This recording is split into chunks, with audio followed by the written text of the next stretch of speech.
মাছের মতো ফনা তুলিয়া দুইজনকে বাতাস দেয় গো। মাইসার একটা লাভ দিয়াও নবীর ধাক্কা দিয়া কয় কুরাইশ ভাই উঠো না, তোমার সবল মা। নবী আমার বলে মাখলুক ওরাও আমরাও সাপ দুইটারে দুই দিকে সরায় দিয়া ঝাঁকার মতো বীর পাকায়া সাপ দুইটা বসছে নবীর পায়ে চুম্বন করে সাপ দুইটাকে নবী চলে যেতে বললেন, চলে গেল। উলামা ইকরাম বিদায় ওয়াল নিহায়া কিতাবে দেখবেন, হায়াতুল হায়াওয়ান কিতাবের মধ্যে দেখবেন একটা সাপের নাম মারজুক আর একটার নাম মাহফুজ। এই সাপ দুইটার নাম যদি কোন সন্তান বিছানায় প্রস্রাব করে, আছে না অনেক পোলাপান বিছানায় প্রস্রাব করে না, সাপ দুইটার নাম লেখা বালিশের নিচে রেখে দিবেন, জীবনে আপনার ছেলের বিছানায় প্রস্রাব করবে না। এত বরকতপূর্ণ সাপ দুইটার নাম দরকার। মারহাবা। মারজুক মাহফুজ বলেন, মারজুক আবার বলেন মারজুক মাহফুজ। মন থাকবে এই দুটো নাম লিখে দিবেন, আরবিতে আপনার ইমাম সাহেব দিয়ে লেখাই নিয়ে যাবেন, মাঝখানে আমার নবীর নামটা লিখবেন, বাস লিখে বালিশের নিচে রেখে দিবেন। প্রতিদিন যারা বেশি প্রস্রাব করে না, তুমিও করছো ব্রিজের বার খারাইয়া ক্লাস 4 বছর মন নাই, দুই বন্ধু ব্রিজের বার খারাইয়া দোস্ত দেখি কারটা কত দূরে যায়, মারতো চেন খুলে মারছে, একটু পরে দেখে কি খাট সহি বইয়া বইয়া বড়া বড়া পড়তাছে। মাই তো কেন শুরু করে তুই মুত কর আজকাও, মারা মাইরো না, আমি তো মুতছিলাম ব্রিজের রেলিং এর বার খারাইয়া, এবারে এখানে মাইরে দিয়েছে কোন মনে নেই, মাইরো না মা, কথা কন লাগে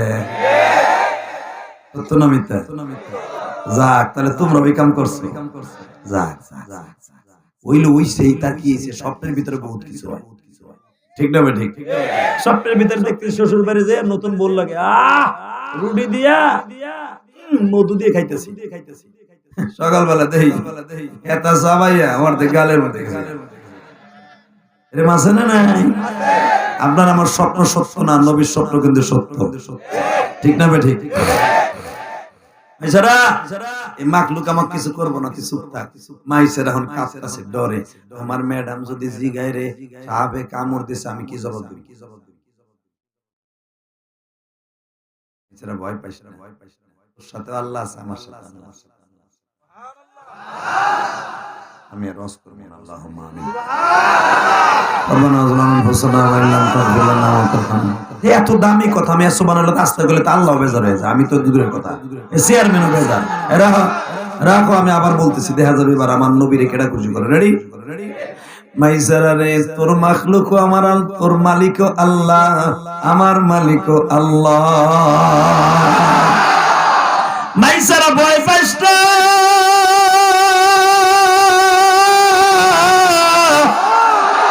মাখলুক কোনদিন মাখলুকের ক্ষতি করতে পারে না রে মাইসারা। মাইসারা থরথর করে কাঁপে আর কয় কুরাইশ ভাই এই জন্যই তো আমার ম্যাডাম বলছে যা কিছু ঘটবে বিকেলাইয়া কুলাইয়া। কুরাইশ ভাই আমার কাছে একটা কথা যে বলো, এই মক্কার ভিতরে হাজার হাজার পাহাড় থাকতে তুমি কেন এই পাহাড়ের কাছে ছাগল চড়াইতে আসলা? এইটা বুঝাবার জন্যই বাবা এই হাদিস কেন বর্ণনা। এখন তোমাদের চোখে আমি পানি দেখতে চাই গো। নবী আমার বলে মাইসারা রে এত হাজার হাজার পাহাড় থাকতে কেন এই পাহাড়ের কাছে আসছি জানোস নি?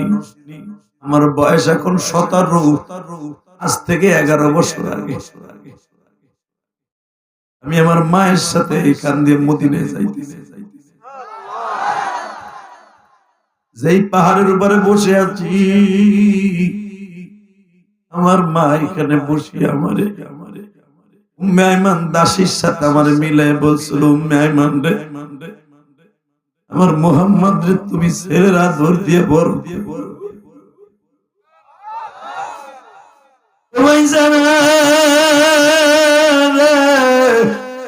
আমার মা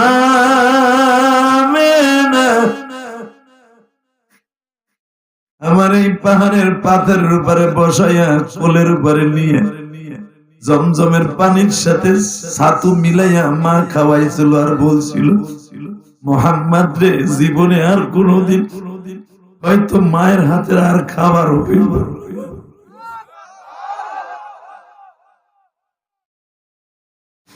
আমি যখন এই ওয়াজটা করতে যাই গো বাবা, তখনই আমার মায়ের কথা মনে পড়ে যায় গো মা, মা গো মা।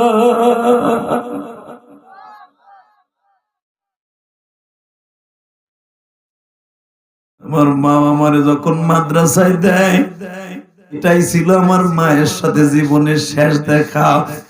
আমার মা সকালবেলা বাজান ছিদ্রুটি পিঠা বানাইয়া, কবুতরের গোশ পাকাইয়া, আমার মা একটা প্লেটের মধ্যে আমারে খাওন দিয়া কয়, চেয়ারম্যান সাহেব ইলিয়াস রে, আরে বাবা খা, আর হয়তো কোনোদিন মার হাতের খাইতে পারবি।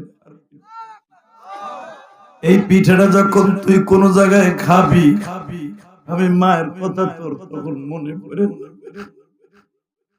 এই চেয়ারম্যানের বুকটা ভাইরা দেখো, যদিও তার জীবনে এমন একটা স্মৃতি থাকে গো, যদিও তার এত ভাই বোন হয়ে থাকে, মা অবশ্যই একটা ভাই বোনকে বেশি ভালোবাসতো।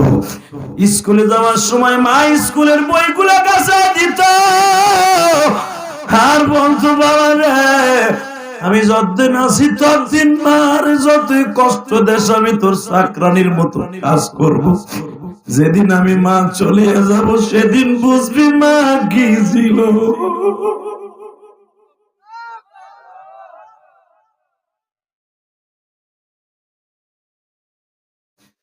আল্লাহ তুমি তাকায় দেখো আমার কোন বুড়া বাবাজির বাপ জানো কবরে, মা কবরে। আল্লাহ এদের বাবা মায়ের কবরটা জান্নাতের বাগান বানায় দিও। ও আমার কলিজার ভাই এখন ফেল ফেল করে কাঁদবা, আইসারা রে আমার মা আমারে খাওয়াই দিয়া বলছিল, মোহাম্মদ রে এই যে তোমারে খাওয়াই দিয়া গেলাম, আমি মা হয়তো আর জীবনে তোমারে খাওয়াইতে নাও পারি। আমার নবীর সাথে আমার জিন্দেগির কত মিল রে। আমার মা আমার জীবনের শেষ খাবার দিয়ে মাদ্রাসায় পাঠায় দিল। আমি 3 মাস পরে মাদ্রাসা থেকে আসিয়া দেখি আমার মা আমাকে মসজিদের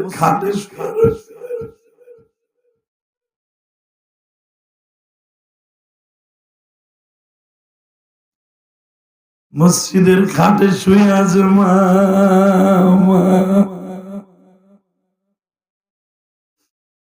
যুবক ভাইরা, তোমাদের যাদের মা নাই, তোমাদের 2টা পাও ধরে বলে দিয়ে যাই, মায়ের জন্য এখন বসে বসে কাঁদবা, বাবার জন্য এখন বসে বসে কাঁদবা, জীবনে মিছিল মিটিং বহুত করতে পারবা।